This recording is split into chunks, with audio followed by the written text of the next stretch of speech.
इससे पिछले वीडियो में हमने कांग्रेस की स्थापना के बारे में किया था। आज हम उदारवादी युग के बारे में जानेंगे, जो कांग्रेस का उदारवादी युग रहा।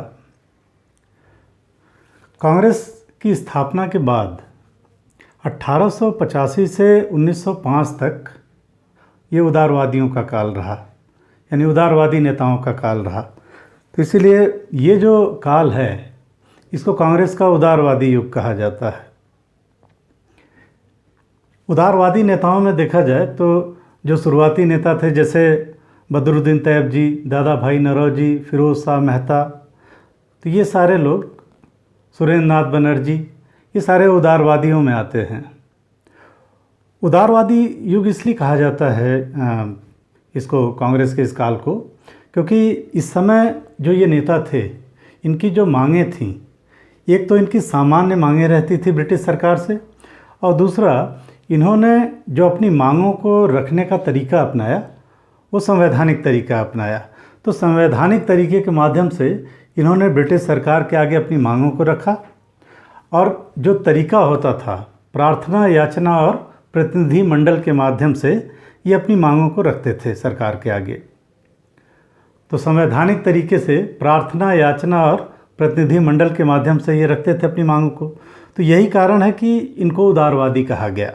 उदार तरीके से अपनी बातों को ये कहते थे। दूसरी चीज़ की, जो शुरुआती उदारवादी थे, इनका ब्रिटिश व्यवस्था में बहुत ज़्यादा भरोसा भी था, क्योंकि जो शुरुआती कांग्रेस के अधिवेशन होते थे वो महारानी की जय घोष से शुरुआत होती थी उनकी। और शुरुआती उदारवादियों का इतना ज़्यादा भरोसा था ब्रिटिश न्याय व्यवस्था में कि इनका ये मानना था कि भारत में जो राजनीतिक चेतना का विकास हुआ, या जो भारतीयों में राष्ट्रवाद या स्वतंत्रता की भावना आई, इसके पीछे भी ये भी अंग्रेज़ों की ही देन है। फिर इनका ये मानना था कि जो ब्रिटिश सरकार है, जो ब्रिटिश संसद है, ब्रिटिश सरकार है, और जो ब्रिटेन के नागरिक हैं, उनको भारत की वास्तविक स्थिति के बारे में पता नहीं है। भारत की जो इस समय यथा स्थिति है उससे वो अनभिज्ञ हैं।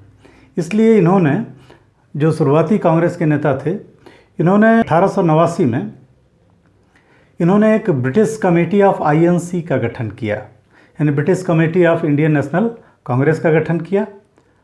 और इसके सदस्य के रूप में दादा भाई नौरोजी ये सक्रिय रहे ब्रिटेन में। ये पहले व्यक्ति थे जो ब्रिटिश कॉमन सभा में चुने भी गए थे। तो ये ब्रिटेन गए, और इन्होंने ब्रिटेन में भारत के जो विषय हैं, भारत की जो समस्याएं हैं, इससे अवगत कराने का प्रयास किया इंग्लैंड की जनता को, इंग्लैंड की संसद को। तो भारत की समस्याओं को वहाँ पहुँचाने का प्रयास किया इन्होंने, क्योंकि इनका ये मानना था कि जो भारत में ब्रिटिश प्रशासन है वो अत्याचारी है, और भारत की वास्तविक स्थिति वहाँ की सरकार को पता नहीं है, वहाँ के नागरिकों को पता नहीं है।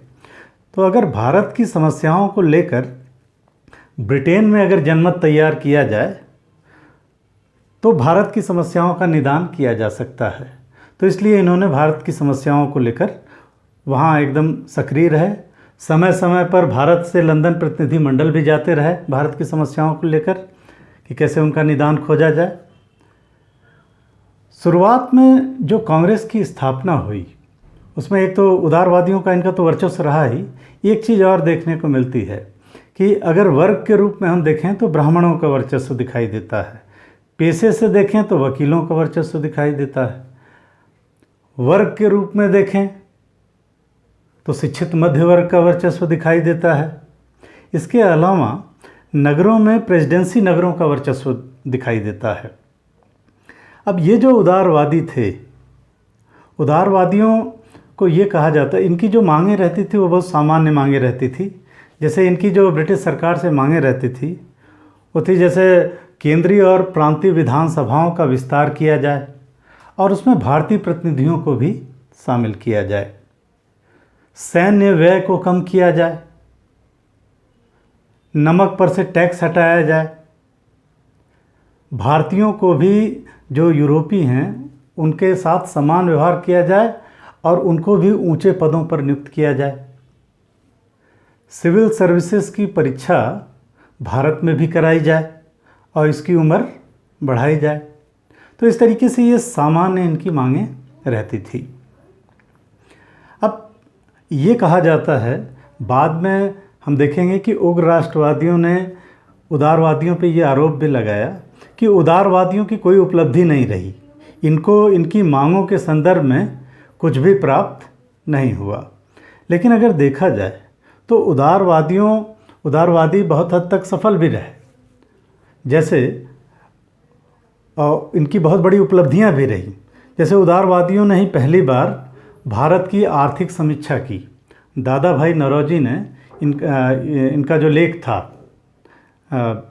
इंग्लैंड डेप्ट टू इंडिया या poverty and un British rule in India में इन्होंने भारत की आर्थिक समीक्षा की और इन्होंने ये बताया कि किस तरीके से ब्रिटिश प्रशासन ने या अंग्रेज़ों ने भारत को कच्चे माल के निर्यातक और तैयार माल की मंडी के रूप में रूपांतरित कर दिया।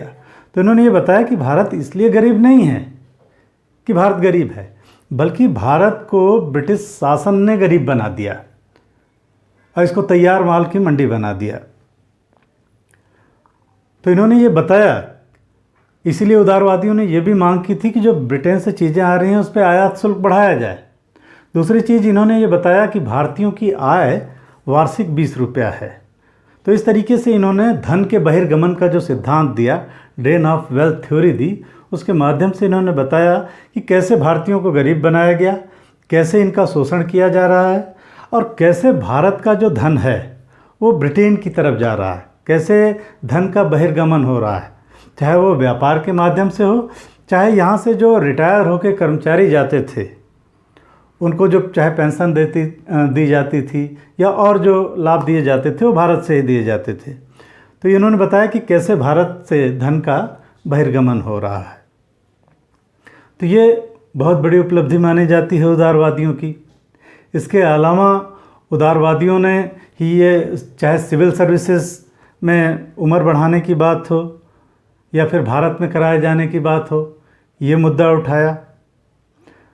फिर जो विधानसभाओं के विस्तार की इन्होंने बात की थी कि भारतीयों को ज़्यादा से ज़्यादा प्रतिनिधित्व मिले। तो अगर ये देखा जाए तो जो 1892 में अधिनियम आया तो उसमें बहुत सारे सुधार भी किए गए, लेकिन वास्तव में देखा जाए तो उदारवादियों को कुछ भी प्राप्त नहीं हुआ था 1892 के अधिनियम से। तो इसीलिए इनकी आलोचना की जाती है और जो उग्र राष्ट्रवादी तबका था वो उदारवादियों की आलोचना करता था। लेकिन अगर ऐसे मूल्यांकन किया जाए उदारवादियों का तो ये देखा जाएगा कि अगर शुरुआत में इन्होंने जो छोटी छोटी मांगें रखी, सामान्य मांगें रखी, और इन्होंने ब्रिटिश शासन से अलग होने की बात नहीं की। ये ब्रिटिश शासन के अंतर्गत उन्हीं की अधीनता में ये बस सुविधाएं चाहते थे। तो वो इसलिए था कि अगर शुरुआत में ही कांग्रेस बड़ी बड़ी मांगें रखती या स्वराज की बात करती तो अभी कांग्रेस आंदोलन की शुरुआत हुई थी।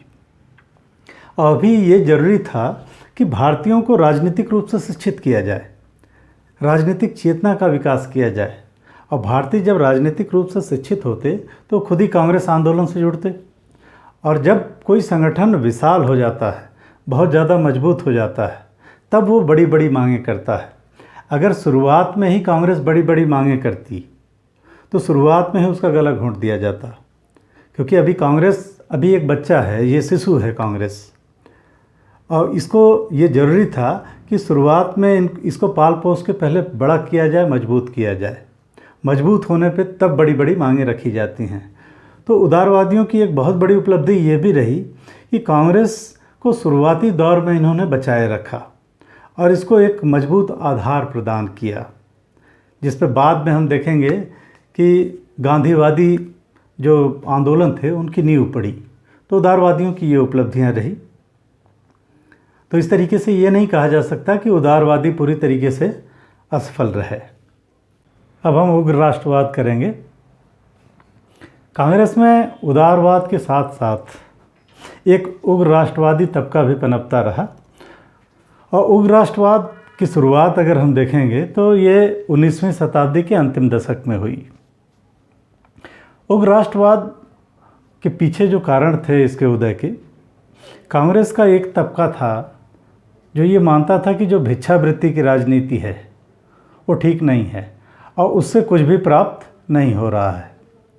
तो ये तबका नाराज़ था और ये तबका चाहता था कि कांग्रेस कठोर कदम उठाए, कोई उग्र मांगे रखे ब्रिटिश सरकार के आगे, क्योंकि ये देख भी चुके थे कि जो 1892 का एक्ट पारित हुआ था तो उससे कुछ मिला नहीं कांग्रेसियों को। तो धीरे धीरे ये जो तबका था ये जो उदारवादी थे इनकी नीतियों का आलोचक हो गया। अब इनमें प्रमुख जो नेता थे जैसे लाल लाजपत राय, बाल गंगाधर तिलक, विपिन चंद्र पाल, अरविंद घोष, अब ये लोग कांग्रेस की नीतियों की आलोचना करने लगे। अमरावती अधिवेशन जो हुआ था 97 में, उसको तिलक ने, अश्वनी कुमार दत्त ने ये कहा भी था कि 3 दिन का तमाशा है। तो इस तरीके से अब आलोचना की जाने लगी। तिलक ने कहा कि कांग्रेस के लोग साल भर में एक बार निकलते हैं मेढक की तरह और टर टर करते हैं और फिर अंदर हो जाते हैं। तो इस तरीके से ये लोग आलोचना करने लगे। अब उग्र राष्ट्रवाद के कारण क्या रहे?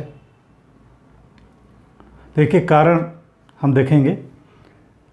पहला तो कारण ये है कि जो कांग्रेस के उदारवादियों से जो असंतोष था, तो कांग्रेस के उदारवादियों से असंतोष ये था कि जो इनकी भिक्षावृत्ति की राजनीति थी उससे लगभग 20 साल तक इन्होंने जो प्रयास किए लेकिन उससे कुछ भी प्राप्त नहीं हुआ और धीरे धीरे एक तबका नाराज हो गया और इनको ये लगने लगा कि जो ये भिक्षावृत्ति की राजनीति है, जो प्रार्थना याचना और प्रतिनिधि मंडल की राजनीति है, ये सफल नहीं है, बल्कि हमको आगे बढ़ के कठोर कदम उठाने होंगे। पैसिव रेजिस्टेंस की बात की अरविंद घोष ने, निष्क्रिय प्रतिरोध, तो प्रतिरोध करना होगा, उग्र कार्यक्रम रखने होंगे। तो एक तो ये कारण रहा। फिर पाश्चात्य सभ्यता संस्कृति का जो प्रसार हो रहा था भारत में, जो पश्चिमीकरण हो रहा था, उसका जो विरोध था, ये भी एक कारण बना उग्र राष्ट्रवाद का।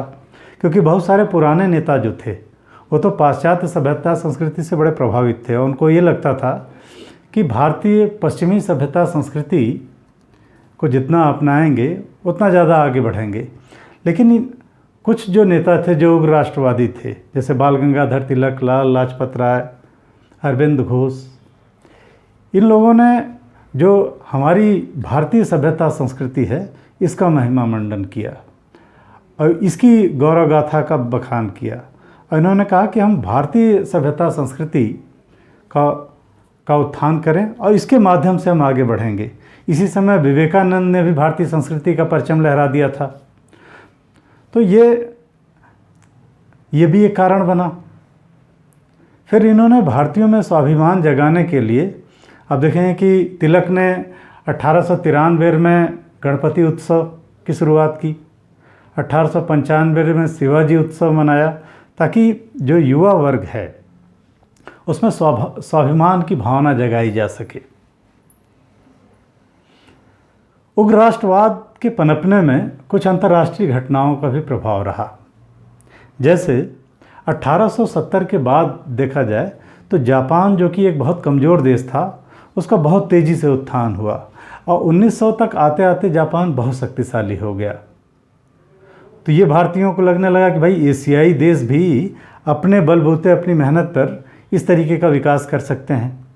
इसके अलावा 1896 में इथोपिया ने इटली को पराजित कर दिया।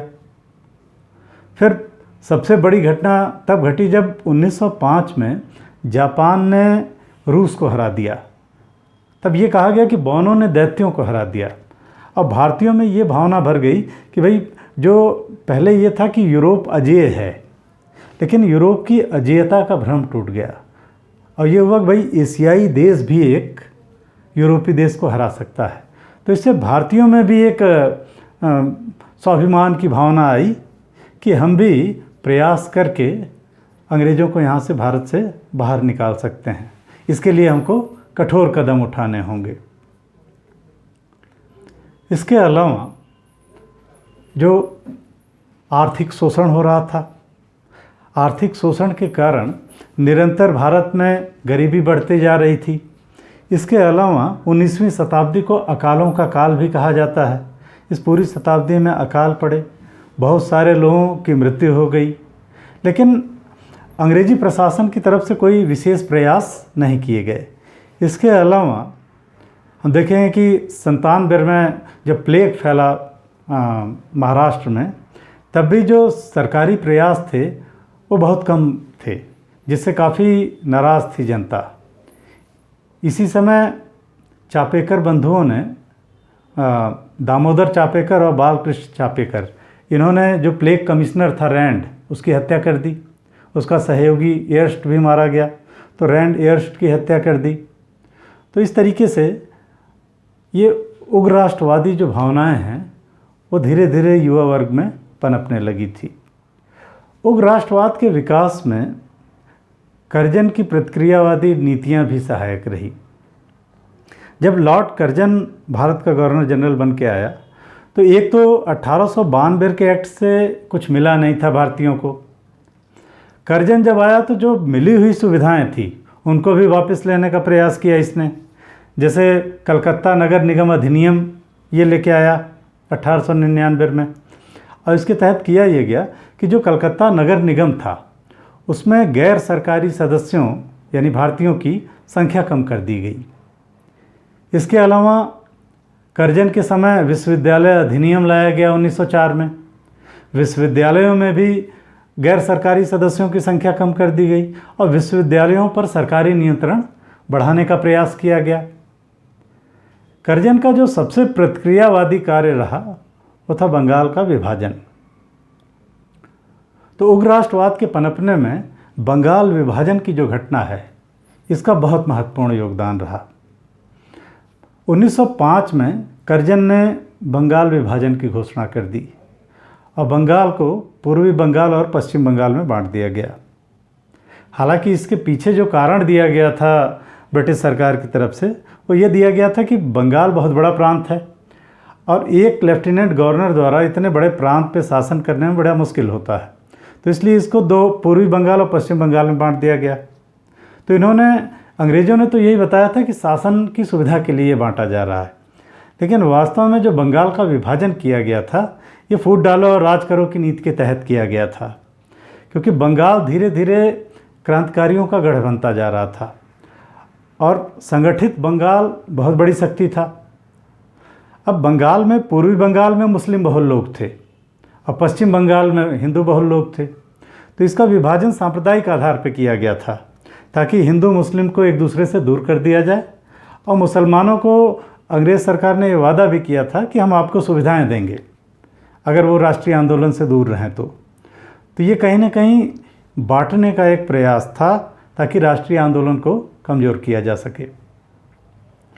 बंगाल विभाजन का बहुत तगड़ा विरोध हुआ बंगाल में, लेकिन अब जो उदारवादी थे, उदारवादी जो युग है वो 1905 तक हमने देखा था कि 1905 तक है, क्योंकि जब बंगाल विभाजन को लेके आंदोलन चला तो अब जो बंगाल की पूरी जनता थी वो उदारवादियों के पीछे न खड़ी होकर उग्र राष्ट्रवादियों के पीछे खड़ी हो गई, क्योंकि उग्र राष्ट्रवादियों के जो कार्यक्रम थे वो बड़े ही बड़े ही शक्तिशाली कार्यक्रम थे। मतलब जनता में जोश भरने वाले कार्यक्रम थे, जैसे स्वदेशी, बहिष्कार, राष्ट्रीय शिक्षा, स्वराज। जबकि इससे पहले उदारवादी ब्रिटिश अधीनता में रह के ही सुविधाओं की मांग करते थे। तो इसलिए जो इनके कार्यक्रम थे वो एक तरीके से निष्क्रिय प्रतिरोध को आगे बढ़ाने वाले थे। निष्क्रिय प्रतिरोध इनमें, इनके कार्यक्रमों में झलकता है। तो ये कारण था कि पूरी बंगाल की जनता उग्र राष्ट्रवादियों के पीछे खड़ी हो गई और इसीलिए उग्र राष्ट्रवाद को जो अभिव्यक्ति प्राप्त हुई, ये उग्र राष्ट्रवाद को जो समर्थन प्राप्त हुआ वो 1905 का जो बंगाल विभाजन हुआ और उसको लेके जो आंदोलन हुआ उसमें हुआ। तो बंगाल विभाजन को लेके जो आंदोलन चलाया गया इसका नेतृत्व उग्र राष्ट्रवादियों ने किया। लेकिन अब जो उग्र राष्ट्रवादियों के जो कार्यक्रम थे, 1906 का जो कांग्रेस का अधिवेशन हुआ, कलकत्ता अधिवेशन, उसमें उग्र राष्ट्रवादियों के कार्यक्रमों को स्वीकार भी कर लिया गया पूरी तरीके से। राष्ट्रीय शिक्षा, स्वराज, बहिष्कार और स्वदेशी, तो इन कार्यक्रमों को पहली बार कांग्रेस ने स्वीकार किया और इस तरीके से बंगाल विभाजन के आंदोलन को नेतृत्व प्रदान किया उग्र राष्ट्रवादियों ने। और इसमें बहुत बड़ी संख्या में युवा वर्ग शामिल हुआ, क्योंकि युवा वर्ग आकर्षित था उग्र राष्ट्रवादियों के कार्यक्रमों से। लेकिन आंदोलन तो बहुत तेज़ी से ये चला, लेकिन धीरे धीरे उदारवादियों और उग्र राष्ट्रवादियों में जो झगड़ा था वो उभर कर सामने आ गया। क्योंकि उग्र राष्ट्रवादी जो हैं, ये बहिष्कार आंदोलन जो था इसको बंगाल से बाहर भी ले जाना चाहते थे, लेकिन उदारवादी ये चाहते थे कि जो बहिष्कार है, जो विदेशी कपड़ों की होली जलाई जा रही है, जो बहिष्कार किया जा रहा है, वो केवल बंगाल तक सीमित रहे। तो ये झगड़ा चलता रहा और अंततः ये हुआ कि 1907 में जो सूरत अधिवेशन हुआ कांग्रेस का, इसमें कांग्रेस का विभाजन हो गया। तो जो गरम दल है और नरम दल, इन दोनों का विभाजन हो गया और इस तरीके से ये जो बंगाल विभाजन को लेकर आंदोलन चला था ये कमज़ोर पड़ गया। हालांकि बाद में बंगाल विभाजन रद्द कर दिया गया 1911 में, लेकिन यहाँ पे देखा जाए तो जो उग्र राष्ट्रवादी हैं वो भारतीय युवाओं को सही दिशा निर्देशन नहीं दे पाए और यही कारण रहा कि आपस में लड़ते रहे, विभाजन हो गया और ब्रिटिश सरकार ने आसानी से आंदोलन को दबा भी दिया, उग्र राष्ट्रवादियों को जेल में डाल दिया गया। तो इस तरीके से देखा जाए तो उग्र राष्ट्रवादी सही दिशा निर्देशन नहीं दे पाए युवा वर्ग को, और यही कारण था कि युवा वर्ग अब क्रांतिकारी आंदोलन की तरफ उन्मुख हो गया, क्रांतिकारी आंदोलन की तरफ बढ़ गया। लेकिन उग्र राष्ट्रवादियों का ये एक तरीके से राष्ट्रीय आंदोलन को बड़ी देन रही कि जो निष्क्रिय प्रतिरोध की भावना जो जगाई, जो आंदोलन को इन्होंने निष्क्रिय प्रतिरोध के माध्यम से एक नई दिशा जो दी, ये इनका महत्व रहा। और बाद में हम देखेंगे कि जो गांधीवादी आंदोलन थे वो अहिंसक आंदोलन है, लेकिन गांधीवादी आंदोलनों में निष्क्रिय प्रतिरोध की ही झलक दिखाई देती है, चाहे वह असहयोग आंदोलन हो चाहे सविनय अवज्ञा आंदोलन हो। तो ये निष्क्रिय प्रतिरोध की शुरुआत इन्होंने ही की और पहली बार बंगाल विभाजन पे जो आंदोलन हुआ तो पहली बार ये सीमित जन भागीदारी वाला आंदोलन भी था। तो सीमित जन भागीदारी वाले आंदोलनों की शुरुआत भी यहाँ से होती है। तो इस तरीके से ये उग्र राष्ट्रवादी थे।